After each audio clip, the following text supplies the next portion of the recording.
voulait apporter le salut du NPA et de ses porte-paroles qui, s'ils n'avaient eu d'autres engagements, notamment familiaux, auraient été présents. Donc on a eu des petites difficultés pour arriver à être présents, mais on pensait que ça important, notamment parce que vous occupez une place un peu spécifique dans les différentes composantes de la gauche qui permet justement que le dialogue, ce dialogue qui devrait jamais être rompu entre les différentes composantes de la gauche, puisse exister. Et de ce point de vue-là, c'est utile.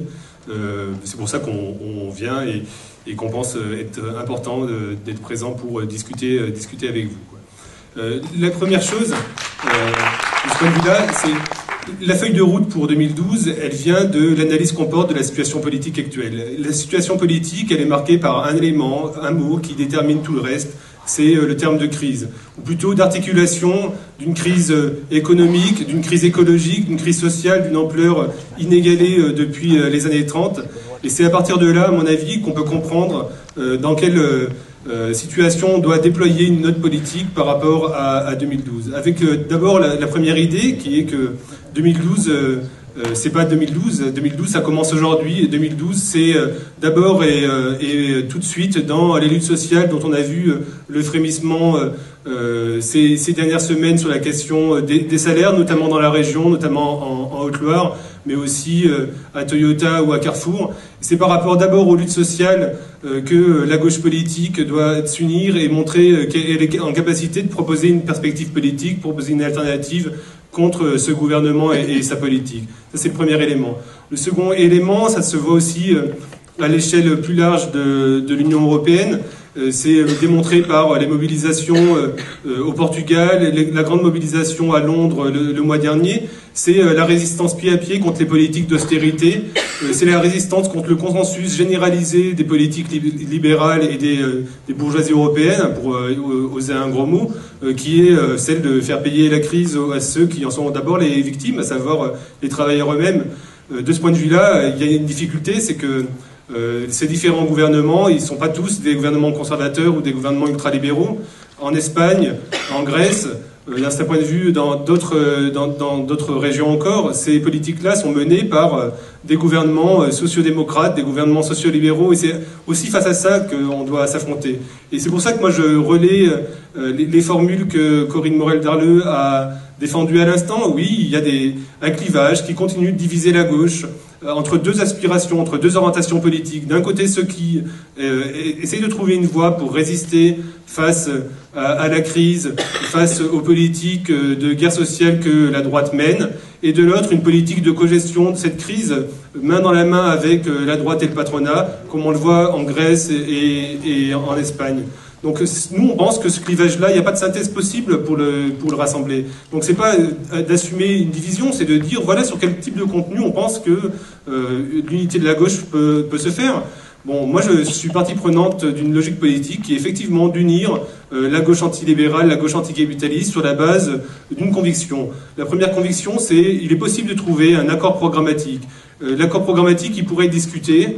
En réalité, il est discuté depuis déjà longtemps à gauche, au moins depuis 2005. On voit bien qu'est-ce qui pourrait dessiner un accord. Bon, la première chose, c'est sur la question de l'emploi et des salaires, en expliquant par exemple qu'il ne faudrait pas qu'il y ait un revenu en dessous de 1 500 €, en remettant sur le devant de la scène l'idée de l'échelle mobile des salaires. L'idée aussi que pour travailler tous, pour en finir avec le chômage et la précarité, il faut baisser radicalement le temps de travail. Travailler moins pour travailler tous, il n'y a pas d'autre solution en réalité.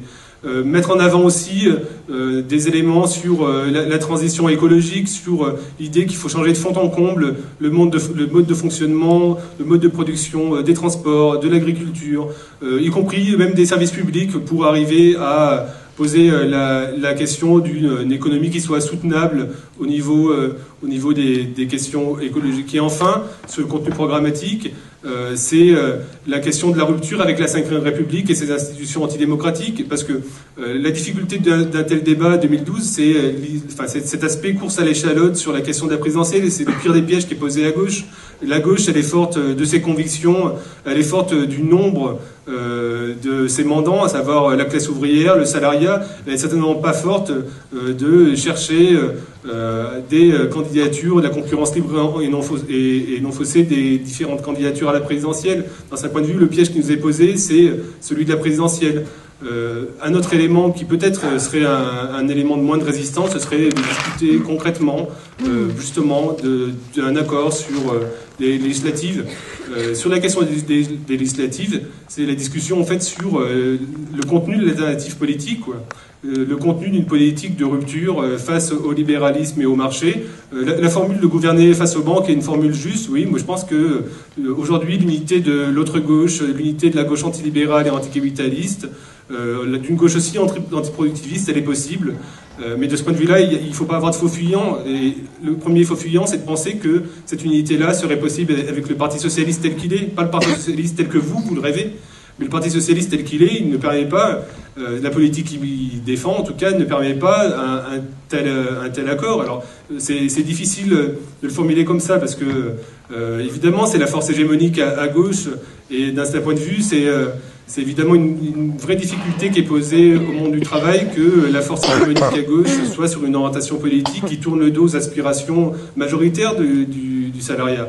Mais ces contradictions-là, il n'y a pas d'autre façon de la résoudre que d'essayer face à cette cohérence du social-libéralisme, d'en proposer une autre, d'en opposer une autre, qui serait celle d'une gauche de gauche, qui serait fière de ses valeurs et de sa politique, d'une gauche de combat, qui serait en capacité de disputer cette hégémonie au Parti socialiste. Et ça commence par un accord de tout ce qui existe à la gauche du Parti socialiste et de l'Europe Écologie Les Verts, hein, parce que c'est une autre proposition écolo-libérale, disons, pour formuler rapidement, de faire l'unité de toutes ces organisations sur la base d'un accord programmatique. J'ai soulevé quelques éléments de programme sur lesquels nous, on pense qu'il est possible d'avancer, de se mettre d'accord.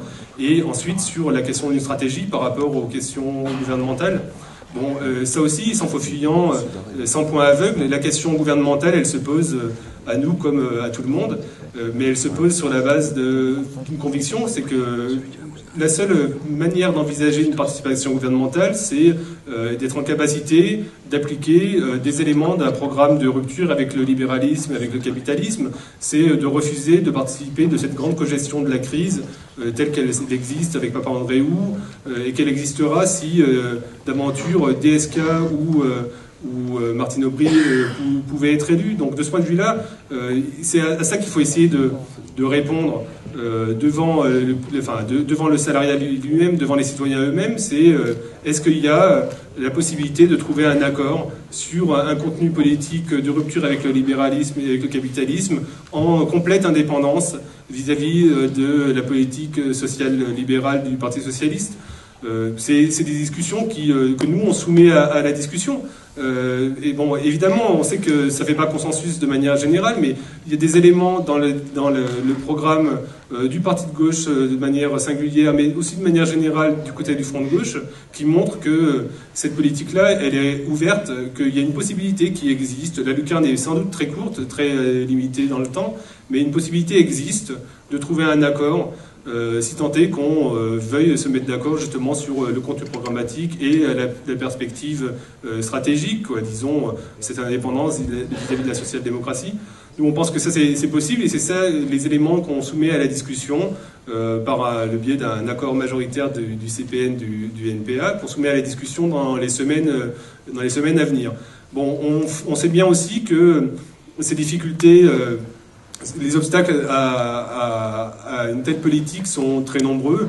Elles le sont parce que la nature de la perspective, de l'échéance de la présidentielle est un frein en fait au débat libre, comment le formuler, disons à la fraternité du débat tel qu'il peut se formuler ici. Parce que ici c'est simple, la question qui est mise en avant et à juste titre, c'est comment tout faire pour d'émettre cette droite de guerre sociale, comment faire pour faire perdre justement Sarkozy et sa politique.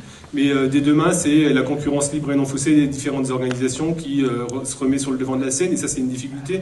Donc moi je pense que du point de vue de la perspective politique qu'on défend, à savoir la rupture avec ce système, avec la politique et sa crise, le premier point, le premier élément de discussion, c'est d'unir une gauche de combat face à la fois à la droite et sa politique et face à la politique social-libérale.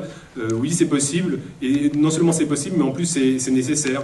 Donc de ce point de vue-là, voilà, nous, les éléments qu'on soumet à la discussion des semaines à venir, sans se masquer devant les difficultés dont on est en partie, disons, porteur, parce que, évidemment, la politique du NPA a été, disons, un peu moins unitaire dans les périodes précédentes, mais il n'est jamais tard pour saisir la balle au bond d'une proposition unitaire. Donc on rencontre les différentes organisations de la gauche antilibérale ces temps-ci, et on espère rendre possible l'architecture d'un accord, quoi, qui se ferait en gros dans la même philosophie que la politique qui est menée dans le Limousin, c'est-à-dire une politique qui lâche rien sur le contenu programmatique, qui lâche rien sur la question démocratique, mais qui en même temps définit clairement ce qu'est le contenu d'une alternative, qui est bon, voilà, en indépendance complète et totale vis-à-vis du Parti socialiste et de sa politique, mais qui se fait en bonne intelligence entre les différentes forces à la gauche du Parti socialiste. Si c'est possible dans le Limousin, c'est sans doute possible ailleurs.